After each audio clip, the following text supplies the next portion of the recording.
to A Well-Designed Business. My name is LuAnn Nigara, and I'm so glad you found this podcast. Together with my husband Vince and our partner Bill, we have grown our company WindowWorks from the ground up.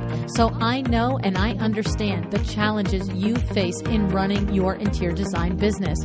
I also know that your talent alone isn't enough to ensure your success. So on this podcast, we talk about strategies and practical steps to help you grow your business. But make no mistake about it, we have our share of fun here too, mixed in with those aha moments that I love so much. This isn't fluff. Nobody has time for that. Whether you are a new interior designer or a seasoned designer, I am here to help you create and to manage the kind of interior design firm that you dream of. It's straight talk and it's action. Are you ready? Let's get started. Hi, welcome to A Well-Designed Business. It's Power Talk Friday, and it is a What Would Lou Do day. Before we get to the show, I want to say, you're busy. I get it. But are you the good kind of busy? The kind of busy that has you working on amazing projects with clients who trust you? Or are you the kind of busy that stresses you out? It's time to take back your time. It's time to get on my Doma Studio and get the platform that will become the core of your thriving interior design business. And there's never been a better time because guess what? Right now it's the merry month of May sale. Yes, it is. And you can get 20% off any new annual subscription plan. All right. So become the good kind of busy with My Doma Studio. Head over to mydomastudio.com/Merry May, MERRYMAY, to take advantage of one of the best deals of the year. All right. Today's email is one that I know many of you are going to relate to. This particular designer asked to remain anonymous, and although I've never met this designer in real life, I can tell you after reading the firm's website, this designer looks established. This designer is definitely doing exceptionally beautiful high-end design, and in a million years, you would for sure think that they have it all together. What's my point? My point is we are all human. We can have it all together or a lot of it together or some of it together, but we still all have our struggles.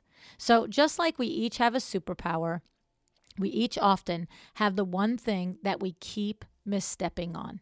All right. And we tend to keep making the same mistake over and over until we either lose enough money, lose enough time, lose enough of our own self-respect, right? Or we lose enough of anything that matters to us more than doing the hard work of correcting our patterns that create the repeat of that same or similar problem. Okay. The other point I want to make is no matter what someone's social media or website or anything looks like, being in business is hard. Okay, so keep that in mind. We are all in this together, each of us doing what we do every day and just trying to do it the best we can. Okay, all right, so here is the email. Dear LuAnn, I need help managing a client who has gone off the rails. I recently signed a new client who lives blocks away from me. She found me on a very small Facebook group in which we're both members. The scope included light construction work and furnishings. We are a full-service firm, so we handled design plus management. We jumped right into procuring a GC and a mill worker, and as I felt that was the best tactic given the trades are super busy right now, okay? Then she says there was a ton of back and forth, lots of scope creep, lots of calls, lots of emails, conference calls, etc. After seeing what their project would actually cost, they hesitated. More calls, more emails, more conference calls. Then I get an email from the husband saying that they'd like to move forward with my mill worker. And 20 minutes later, I see the wife posting on the same Facebook group asking if anyone has recommendations for great mill workers. I found it very odd. She would rather get random information online instead of just asking the professional they had hired. And does she not think I'll see this? My original mill worker then backed out after getting a bad feeling from them. There's no engagement or questions. They don't listen, just react. With all this back and forth and securing trades, we blew, in capital letters, blew through their retainer. We were working on concept renderings throughout this time frame, and they freaked, again in capital letters, freaked out after receiving their first invoice. So much time had been used on securing trades and bringing in contractors to review their project. I had to explain that yes, we bill for all the time on the job, which includes project management. They, in quotes, did not realize we were full service. It's all over my website, socials, onboarding, proposals, contracts, etc. They tell me they now would like just to have me focus on design, and they will handle finding a GC, a mill worker, and all the project management. They now do not want to use a receiver because it's not that much stuff, in quotes. By the way, it's multiple rooms worth of furnishings. At this point, we had not yet presented our design plan, but it was scheduled that next week, which I kept telling them over and over. They were very, very anxious, and the energy had shifted to frustration with me. Fast forward a week later, we present our designs, and within a few hours, she has created a brand new Pinterest board. She doesn't know I can see this on her own page with actual specs and referencing images from our shared board, plus all the new specs I'd never seen. When following up to discuss our designs and to schedule a design meeting, they disappeared for a week. Once I got them on the phone, they proceed to tell me they now only like me to place orders, including new items that they have sourced. No more designing, but they'd still like to take advantage of the partial trade discounts I'm offering. They have booked, you're all like just going nuts right now. I know this, right? They have booked their super to do the GC work. Like now you're really going nuts. They're super to do the GC work. That's priceless. And are still having a hard time finding a mill worker. Everyone is booked solid, and this is smaller. This is a smaller job for a mill worker. I want to say I told you, but of course this is my inside voice. I love when you guys use that back to me. All right. Not being able to find a mill worker on their own has added to their frustration. No. Yes. Okay. All right. I have in my contract that if the scope decreases by 25% or more, I have the right to end a project. This is the second time in a row in which a client having an adequate budget, once seeing actual costs, becomes unhinged and descales the project to one I never would have accepted in the first place. Furthermore, they become frustrated with my team, and it no longer becomes a professional and enjoyable interaction. How would you handle this client given they've gone AWOL? How would you go about telling them that this project is no longer the right fit as per our contract? And how would you suggest avoiding clients like this in the future? Okay, so here's the thing. I think what I'm going to do, I did this one time in a What Would Lou Do episode before, and it feels like to me the best way to do this is I have to go back and break it down. Okay, so back to the top. I need help managing a client who's gone off the rails. Okay, blah blah blah, lives blocks away. Scope included light work and furnishings. We're full service. Here it is. We jumped right into securing a GC and a mill worker, as I felt that was the best tactic given trades are super busy right now. So here's my first question. Does this mean you actually jumped right in? Does that mean because you are acquaintances and neighbors that you 86'd your process? I mean, I'm just asking, because if that's what you meant right there, that because you were personal, had this little personal connection, that you jumped right in rather than do the process of explaining your process and getting your deposit and your retainer and all the things, then this is where it went wrong right there. Like the rest of it, we don't even have to talk about, right? Like we just don't, because if you, I don't know if that's what happened. That's the unfortunate part of the What Would Lou Do if I don't, it's not a live show, but we jumped right in securing a GC and a mill worker, as I felt that was the best tactic given trades are super busy right now. It sounds like to me that you did take that step before you took all the other steps. And I get it. I get that the trades are busy right now. I'm one of them. I'm losing my brains over here at WindowWorks. Okay. But the point is that until you have agreement, that's like, you come walking into a restaurant and the waiter says to you, "Hi, do you want to take this table?" And you're like, "Yes, I'm starving." And the next thing you know, he comes back with a cheeseburger and you're like, "What are you doing, dude?" "Well, you said you were starving." "Right, but I'm vegan." Like, we don't know what they want yet. We don't have agreement on it yet. So we don't jump in and do anything until all the ducks are in a row. And if that means the project doesn't start for 2 or 3 more weeks and we don't get a mill worker or a tradesperson for 2 or 3 more weeks or 6 more weeks because of that delay, well, then that's just how the universe fell. That's just it. Okay. All right. Then it says, there was a ton of back and forth. Now, of course, you understand that might not have been true. There might have been a contract in place. So I don't know that. All right. Now the next part. There was a ton of back and forth, lots of scope creep, lots of calls, lots of emails, conference calls. After seeing what the project would actually cost, they hesitated. More calls, more emails, more conference calls. What I want to know here is, where is the reframing on your part? Where is the leadership on your part? You are in charge of the project. And you do not apologize for being in charge of the project. You do not shy away from this. You should not try to avoid looking like you are in charge. Okay? We don't want to avoid looking like we are in charge. You are in charge. We hire you because we want you to be in charge. Okay? Clients are very much like unruly children. Right? Unruly children look like they're having a great time. They're running around all amok. They haven't had a bath in 3 days. They stay up until 2 o'clock in the morning and sleep till 4 o'clock in the afternoon. It looks fun, but it's not fun. It's chaotic. It doesn't feel good to them. And it could be 1 day, 2 days, 3 days, 6 days, 8 days of it. And the next thing you know, they're just not happy, right? Because they need the leader of the mama and the daddy. Okay? They need the parental leadership to say, you get up at this time, you go to bed at this time, you brush your teeth at this time, you wash your dirty feet at this time. That's how it goes. So when you say that you've got tons of back and forth, lots of scope creep, lots of emails, like, I don't know how we get into that situation. The time to reframe that is exactly when it happens, right? Exactly when it happens. It's like, I always talk about the Yankees, right? And the head coach gets called into the GM office. The GM is like, "What's going on with the team?" And he says, "Well, the guys come to practice late. They don't run drills when I ask them. They ask what time is practice over." I mean, you get it.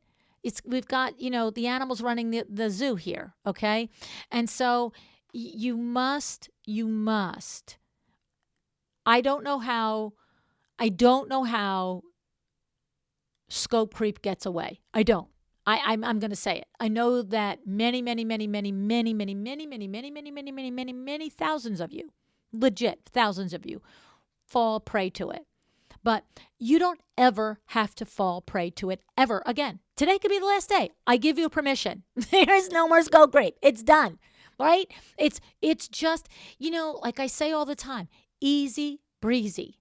It's, hey, you know what? You hired me, you're in there, you're talking about the kitchen, and they start talking about the powder room. And you can, look, I'm not like, of course, my family does call me the mommy Nazi, right? Like, I'm not like totally cold-hearted about it, where you could be like, "I will not discuss the powder room." No, I mean, there's a moment where you do 2-3 minutes where you're polite and you say, after they say, "Oh, I was thinking," and blah, blah, blah, blah, blah, and you let them finish their sentence. Honestly, I watch the clock on the podcast. Somebody says a lot in 2 or 3 minutes. You would be, time yourself the next time, how much information you can get out in 2 or 3 minutes. But at the 2 or 3 minute mark, here's your line. Those ideas sound amazing, and I'd love to work with you on those ideas. Should I draw up a new agreement for the powder bath? Is this something you'd like to start on right away? And stop talking. Just stop, right? And they're either going to go, "Oh, well, I mean, somebody with a brain in their head that really isn't trying to take advantage, which is 98% of your clients, by the way, is going to go, "Oh, I get it. I paid him or her for the kitchen, and I'm talking about the powder bath. Okay, my bad." Oh, no, no, you're right. Let's finish the kitchen. Or somebody might say, yeah, I kind of like to do them at the same time. So what do we have to do? That's great. I'm here today to talk about the kitchen. Let's make sure we get some movement and some headway in that area. But you know what? First thing back to the office, I'm going to turn around and get you a new agreement for the powder bath. Happy days, right? So the point is, how are we with lots of scope creep and lots of calls? So we already know that, we're headed for, trouble in River City, right? Okay. Then it says, and then I get an email from the husband saying that they'd like to move forward with my will worker. 20 minutes later, I see the wife posting on the same Facebook group, asking for recommendations. And it says, does she not think I'm going to see this? Okay. Again, I have to ask here, was it perfectly clear that you are solely in charge of this area, the hiring of the people? Okay. Now, I know you think you were clear, right? Because you wouldn't be writing a what would Lou do if you said, oh, I know what went wrong, right? But to your point, why would she ask in a forum where she knows you'll see it? Okay. I have to think that she did not see it as inappropriate. All right. To be clear, I'm not saying it isn't inappropriate. Okay. I'm just saying I think she doesn't know it's inappropriate. Okay. And to that, I have to ask, how did you explain it to her? All right. And by explaining it, when you said you went over the contract, do you mean it's like on page 3, item D5, all the way and, buried in the 10 pages of your contract? Right? Because we all signed up for house 10 years ago and signed away our photos because we signed the contract and we didn't read it, right? So the thing is, how did you explain it? Was it painfully clear? And when a designer says to me that I keep having the same problem over and over again, when it's around agreements like this, then it's time to pull that elephant out of the closet and stick that elephant, that big, gnarly elephant, right in the middle of the room. And what I like as a tactic for doing this until you really earn your chops and you really are comfortable just selling it down the river the way it should be sold is when you're first uncomfortable with it, is to say that when you are working with a client and say it seems like every other time the client all of a sudden is, trying to hire their own trades, their own la. When you're going over the agreements with the client beforehand, take the time right there and say these words. I just want to tell you that this section right here about me being the one that will, vet, hire, and contract with the trades, this is a sticking point. This is a place that I have to say in the past, it's been hard with past clients, maintaining the clarity on this part of the agreement. And just taking the extra time now to make sure that before we sign an agreement to work together, that you're okay with that. And then stop talking. And at that point, because there is no jeopardy, there is no attachment to it, they're going to be like, yeah, sure, we're fine with it. They're going to say whatever they, want, they're going to say, right? And if somebody did say, yeah, I'm fine, I'd be like, okay, because, I just want to show you how it usually happens so that we don't get in this situation. I'll be out here making appointments for mill workers and painters and so forth. And then, like in the past, I've had people go into a Facebook group and say, hey, I need a great painter. And the next thing you know, I've brought my painter over to give estimates, which, by the way, and I would say this, by the way, you're paying me my hourly to do that. So that's important for you to remember right here. While I'm going and getting your estimates and bringing them to your home to see the work and vet the work, you're paying me by the hour to do it. But I've had clients in the past that then go get a recommendation. Next thing you know, they want Cousin Bob to do the painting. And the thing is, sometimes we end up with Cousin Bob, and sometimes he does a great job and sometimes he doesn't. But you've still paid me my hourly rate for all the work I did to get you the quote from my professional trade. So I just need you to hear it right here and right now, that this is how my firm works. I'm in charge of all of the trades. So are you good with that? And now they might kick you back because now they really get it. Well, we do have a cousin Bob, and he's a really great painter, right? So now you might make an outside agreement for the one, cousin Bob, or they might not get the whole concept altogether. But now the elephant is smack dab in the middle of the room before you guys signed a contract. Okay, so there's nothing wrong with this at this point in the relationship because you're just getting clear. It's just like the waiter hands you the menu. You don't wonder how much the bottle of wine costs before you order it. There's agreement. It's like, it's $50, it's $100, whatever it is, you decide to buy it. You just don't say, I want wine, okay? And then he brings it. So the idea is that before we're in contract, everything is just an easy breezy conversation, getting clarity on all of the things that consumers don't understand about the design business. Okay? All right. So, all right.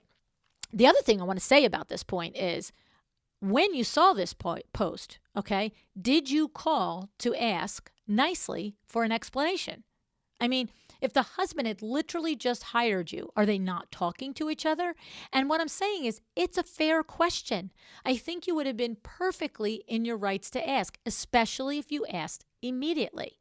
I would not have gone into the Facebook group because that would have been, like that would have made her feel and look bad, right? But I literally would have picked up the phone, especially if it just happened. I'd be like, even if it happened within a week, I would have been like, hey, so crazy because I was just trolling Facebook for more clients. I would not say that, right? I would say, hey, you know what? I'm a little confused. You just gave me the direction and the go-ahead to hire the mill worker. And I see, and if I'm talking to the husband, I wouldn't say, I see your wife doing, right? Because that's like you're going to pit them against each other. I would just say, and I see you guys, asking for recommendations for mill workers on Facebook, and I'm just asking, what's that about? And stop talking. Just stop talking. Don't offer any explanation. Don't answer it for him. Make him answer you. Because guess what? He might not know his wife did that. Right? Or he might have some cockamamie answer that they think makes tons of sense. But the fact that it is a small group, it does say to me what it said to you. Like, of course she's going to see that you've done it. So there's some answer there. But the thing is, he just hired you to do it. So you can ask him. It's like, same thing with waiters. It's like, you watch a waiter go bring over a hamburger and the other waiter says, dude, that's my table. They just ordered a hamburger from me. It's like, what are you doing? Right? Like, you just look at the customer. Why did you get that waiter too? I'm your waiter. Like, it's just an honest question at that point. All right. All right. And then the next section is, with all this back and forth securing trades, we blew through the retainer, okay? And they freaked out after receiving their first invoice. So much time had been used on securing trades and bringing in contractors to review their project. And I had to explain that, yes, we bill for all the time, which includes time management. So I have two questions here. What amount of time are we talking about here? And when you say, what are we talking about when you say you blew through the retainer? Okay, because it sounds like you were doing a lot of work, meaning over a period of longer than, say, a week, right? When I'm reading into your statements here, because again, at a disadvantage, can't clarify.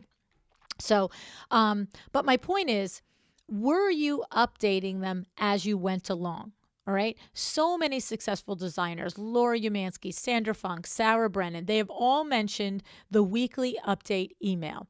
Here's what we did. Here's what we need. Here's what's coming up.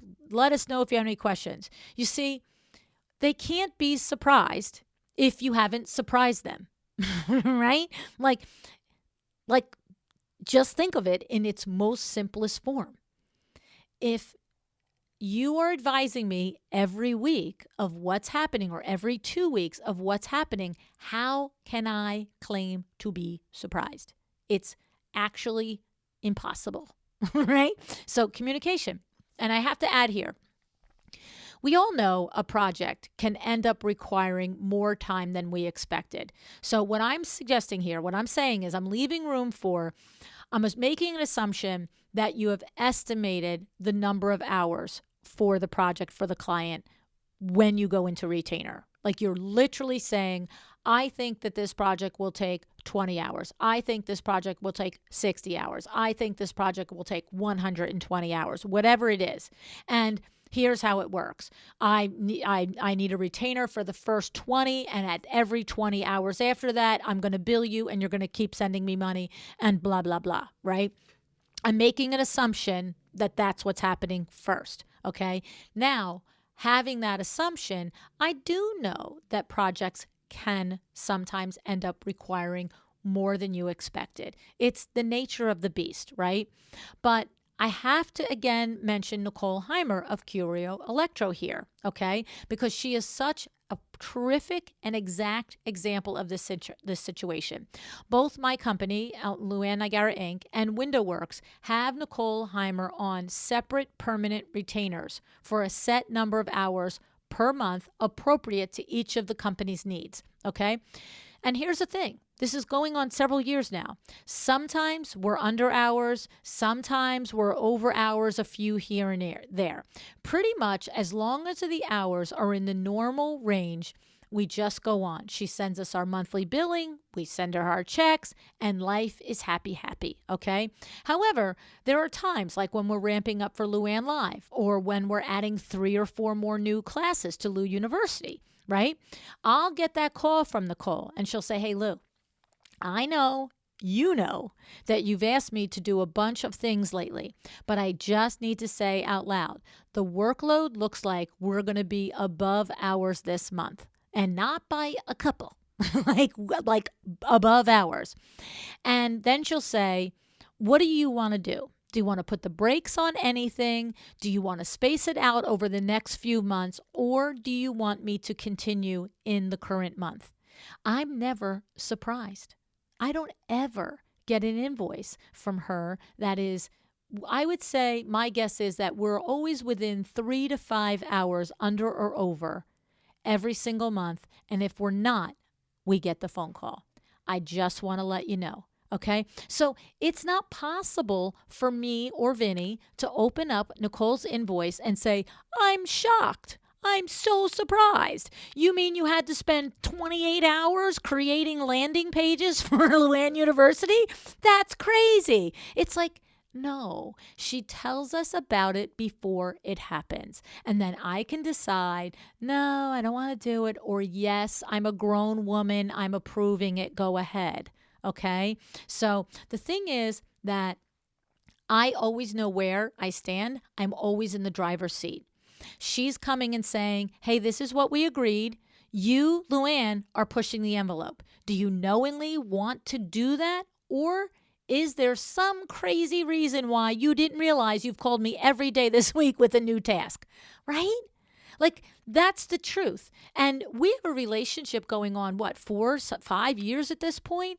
She literally could trust at this point that I would have a sense of when the workload I'm pushing at her is above normal. But you know what? She's right to always call me because you know what? She could say after 4.5 years, don't you have the sense? But the truth is I don't. I really don't. I just, email her, vox her, call her, text her, do whatever, smoke signal her, do this, do this, do this, do this. And I have complete trust in her that she will always let me know when I am significantly over. Okay. So, how can your client know? They don't know. They don't know these things. To me, she builds a landing page, whatever. Like, what could it take? I don't know. Right? I don't know if it takes Nicole 1 hour or 2 days to build a landing page. Do you know that? I have no idea. Just like your client has no idea what it takes for you to call 14 mill workers, give them all specifications, get 3 quotes back from, people that answer the phone, chase them down for the information, finally get them the final measure, and then finally get them to finalize the quote. They have no idea. It's just like, oh, you got a mill worker. Great. No idea. Okay. All right. And so this begs the third question, actually. If you did neither of the above, which is give weekly updates or call to say when things were going over, did you work beyond your retained hours without billing and getting a new agreement, right? Like it might, I mean, it sounds like you might have, and I have to ask why, right? So, once you see yourself coming to the end of that retainer, once you hit that final number, you're not obligated to work, and you should not work. You should not work. You should not work. You should stop work. Okay? Now, like Nicole, you should let them know way ahead of time, hey, you know what? We're going to blow through this. It's going to be done. And these are the 5 things that I had left to do before XYZ deadline. But we've got 2 hours of retainer. We got 5 hours of retainer left. And I've got 20 hours worth of work to do. What do you want to do? Right? But you shouldn't do 1 hour into the next thing without the agreement that you will get your money, or without getting the next retainer, whatever your process is, right? So, because, you're not their mama.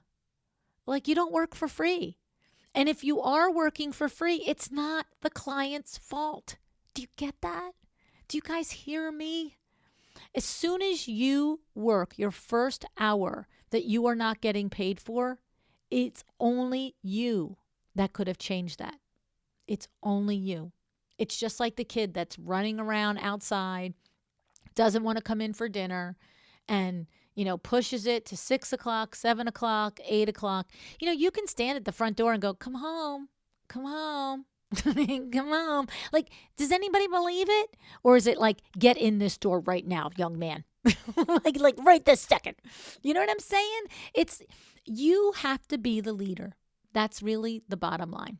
Here's the next part. They did not realize, in quotes, we were full service. It's all over my website, social, onboarding process, etc. They tell me now they would like to focus on design.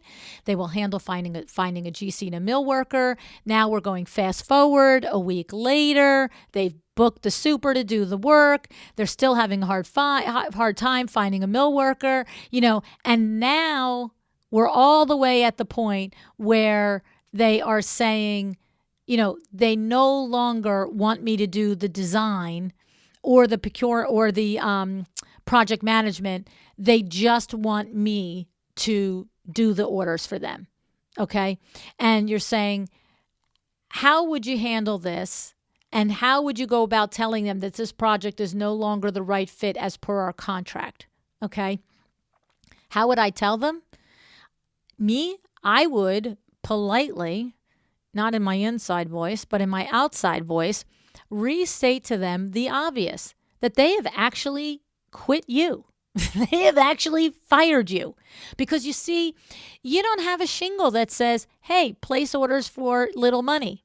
Right? You're an interior designer. And that's what they need to understand, but they only will understand it when you explain it to them.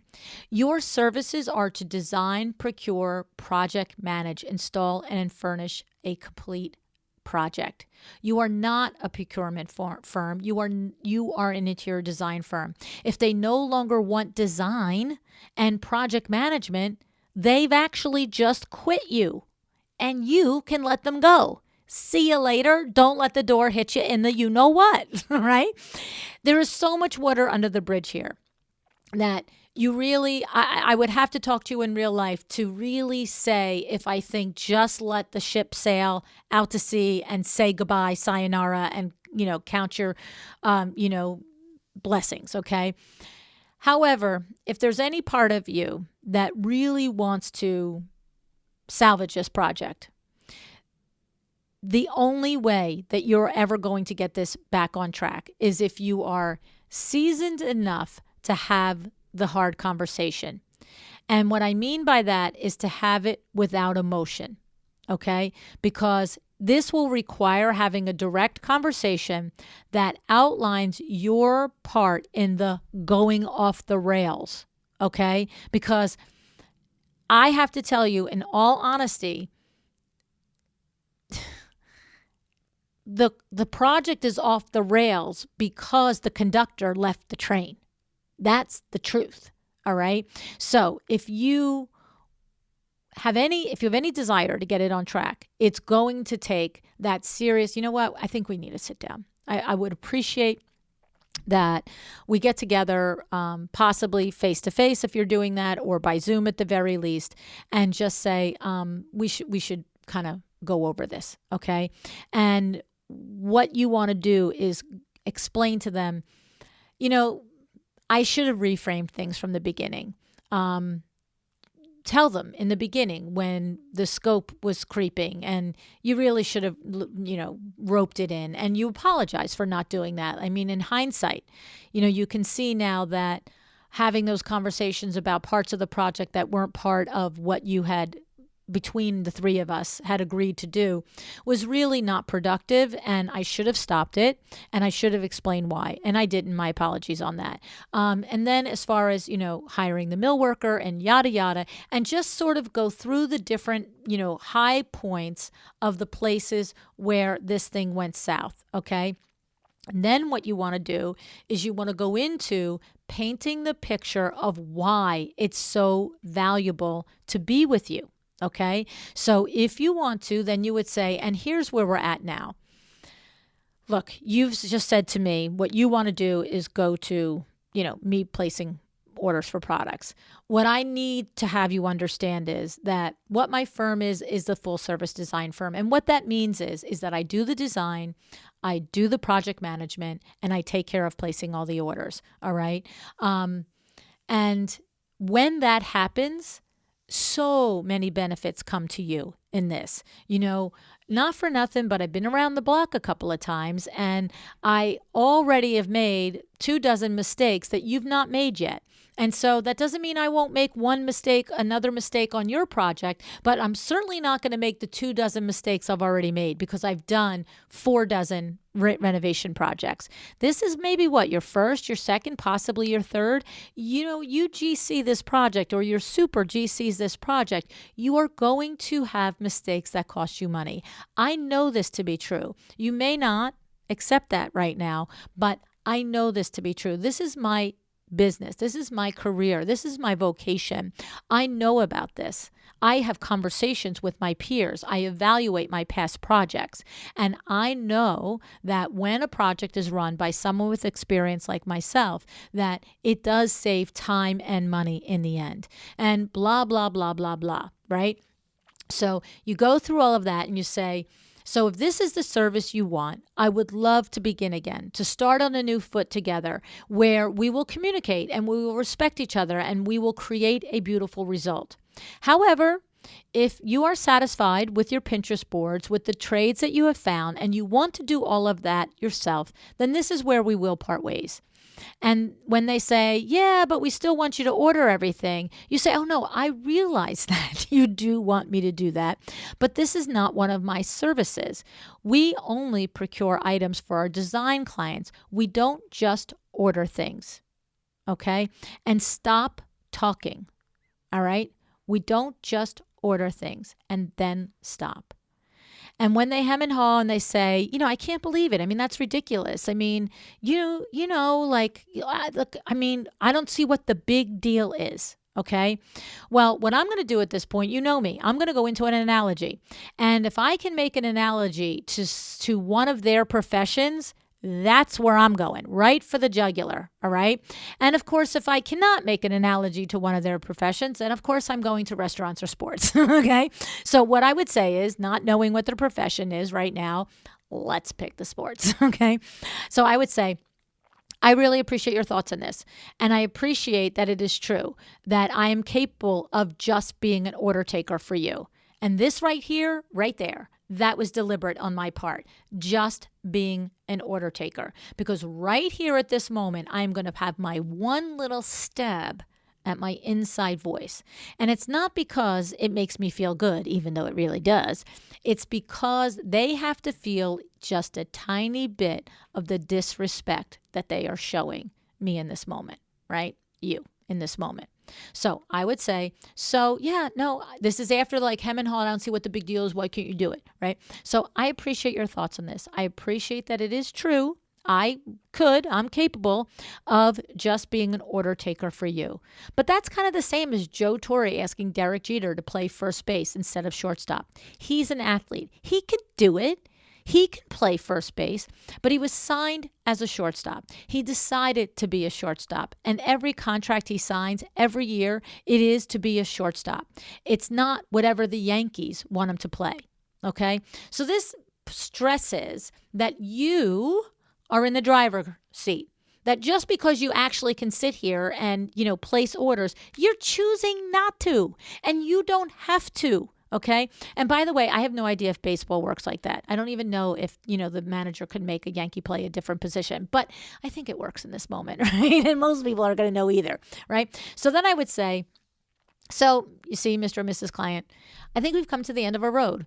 We entered into a contract for full service design, and now you only want purchasing. See, and right here, I'm not going back to the jab. I'm keeping it above board right here because I want to end on a high note. I wanted to get in there, just have them walk away with that feeling of, wait, order taking? But now I'm not being vindictive, okay? So I think we've come to the end of our road. We've entered into a contract for full service design. And if you now only want purchasing, I'll draw up a short dissolution agreement so that we can keep things clear between us. Okay? And then stop talking. Okay? Then stop talking. And, it sounds like they won out anyway. And so you're done. But if you've had any effect on them at all about painting the picture of all of the mistakes that they're headed for, all of the reasons why they called you in the first place. Let's be serious, right? And you've been successful at painting the picture on your process and on how it'll be so much better for them to have your expertise and your guidance and your management through it.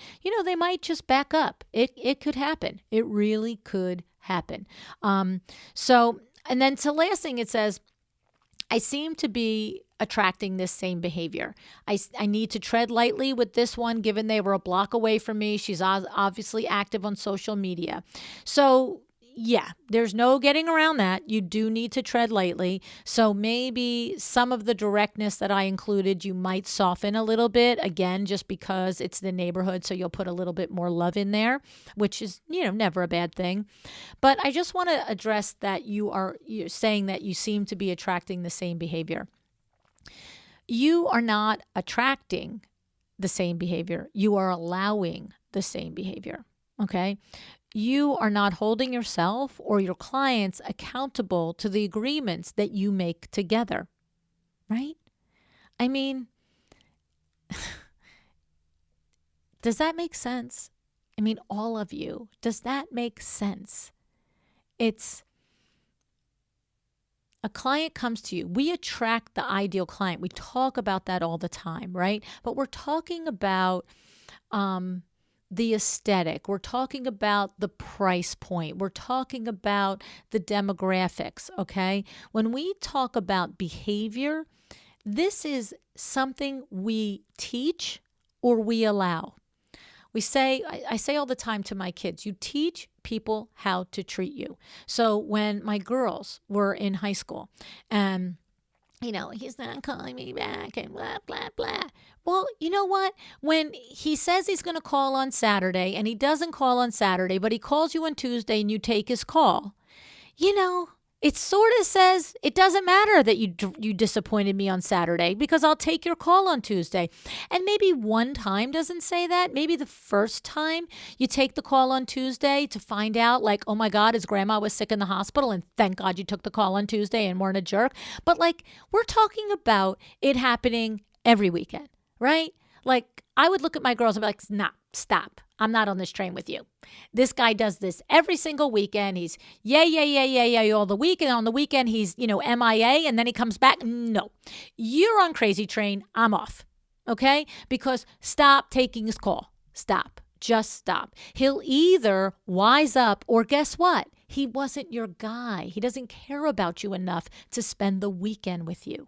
Okay. So, and I'm clarifying, I should be talking about college. This was a pattern in college.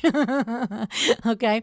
All right. So the thing is, you need to get clear on what you do, how you do it. You need to have a finite system to execute what you do so that you know that you are on top of your deadlines, your deliverables, your invoicing.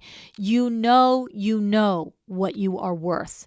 Okay. That is number one thing to create that mind shift in saying no to scope creep, in not working beyond your retained hours, not having clients second guess your opinions, not having clients look for mill workers when you've already secured one, when they've already said to you he's secured. Okay.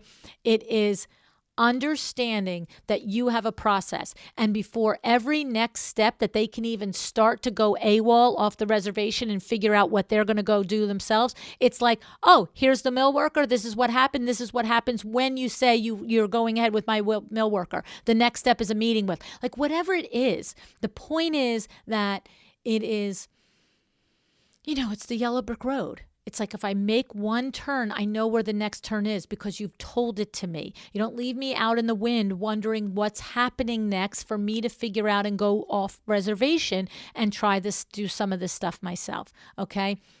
And then I have to say too, at the first sign of a wrong turn, you must course correct nicely and gently, because clients will take wrong turns because they don't know the way like you do. And I says,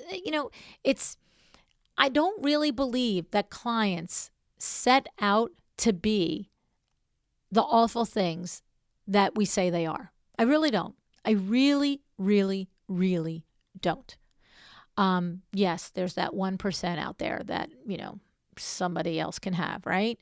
But mostly it's they just don't know what is next.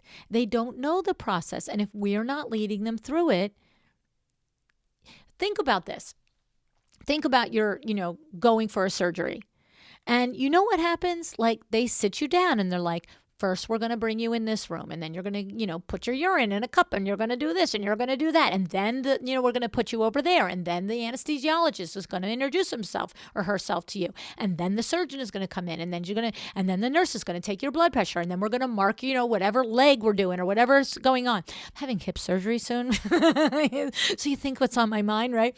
And so the thing about it is that at every stage, you know what the next thing is. And then we're going to go into the operating room, and then we're going to put you under. And then when you wake up, you're going to be in the recovery room. And then an hour later, you're going to go into the, your own hospital room and blah, blah, blah. So I don't wake up in recovery and just start walking out, right? I don't walk into the surgery arena and be like, so what next? The point is, tell me what's coming so that I can just rest assured in the process and just let it flow over me and feel like I'm in the hands of a professional, right? Your business, your rules. Don't let them get broken, and you'll all be better off, okay? You and your clients will all be better off, okay? All right. So I hope that was helpful. It's a lot. It's a lot.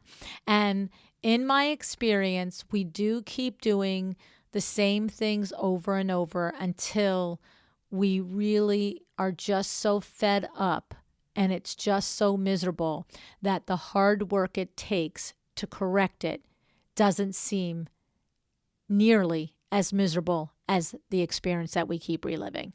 And if you can take my word for it, some of your colleagues that have been on the show's word for it, that the way to do this is to start out right at the beginning with a process, or to rip the Band-Aid now and just go backwards and rewrite it and really get clear on it, then you can stop making the same mistake. You can. You absolutely can. So think about it. If you've had 5 clients, 10 clients that have all devolved into this behavior, what is the one thing that is the same in each of those interactions? It's you. You're the same thing. It's, the clients didn't all get together and say, what's the one thing in our system you can crack? How can you make him do this if he doesn't want to? Like, tell me the secret. No, you're the common denominator. So it's hard. It's really, really hard to take the look in the mirror and look for the places that you've got to do better. But it's worth it. It really is worth it. And I have to say, it begs talking about Lu University here just because so many of the courses that we have in Lu University are specifically designed to help you put the brakes on these specific pain points. All right. You don't get these classes in design school. You just don't. Right? And there has to be a way to learn it. And we can, 670 some episodes of the podcast, we can keep bringing it and bringing it and bringing it. And you definitely can learn it this way. But you can also sit down with a peer professional who has mastered a particular process, a particular superpower that can share with you with their own examples and experiences, the insights on how they have overcome any of the problems that we are addressing in Lu University. Okay, so I highly encourage you to take a look over at LuAnnUniversity.com. We're going to start again in the summer. I think registration is going to open up again around June 11th. And we're adding courses like crazy. And these are literally a result of emails like this. Literally a result of emails like this. It's because I can tell you over and over, and you can hear it on the podcast over and over, but you see what's missing in this is what I was like, well, did you this? I don't really know, so I have to make this assumption, right? But in the one-on-one, so we've got one instructor and however many students there are, sometimes there's 6, sometimes there's 36. It depends on the course and the class and, the time of year and all of that stuff. But the thing is, it's literally live taught. So you could say, no, I did all of that and this still happened. What would you do now? Right? Because if I was having a one-on-one conversation with this particular designer, he or she may have said to me on a couple of occasions, no, I didn't work an hour over my retainer. Right? And I'm like, oh, okay, so that's a different problem. What happened when this and la, la, la. And so this is the magic that happens in Lu University. It is that conversation with each other and your peer instructor, okay, that has been through what you've been through. And the testimonials, are off the hook for it. So, yes, I want you to know about it, but this is the perfect thing for you to consider if you are in a loop of making the same mistake over and over again. See if we're addressing it in Lu University and come get that valuable real life conversation on how to overcome it. Okay? All righty. Thank you so much for showing up today. Really, really love doing this with you. It is my great pleasure and my great honor to do this with you. Decide to be excellent. Okay? Thank you so much for joining me again today. This podcast is a production of WindowWorks, your resource for custom window treatments and awnings. To learn how we can help you on your next interior design project, go to www.windowworks-nj.com. And if you're interested in working with me on your business, either through masterminds or one-on-one coaching, or you want to know how to get my book, The Making of a Well-Designed Business, or you just want to know what's going on in the podcast land and where I'm going to be, all of that is found at LuAnnNigara.com. Thank you so much. Have an excellent day.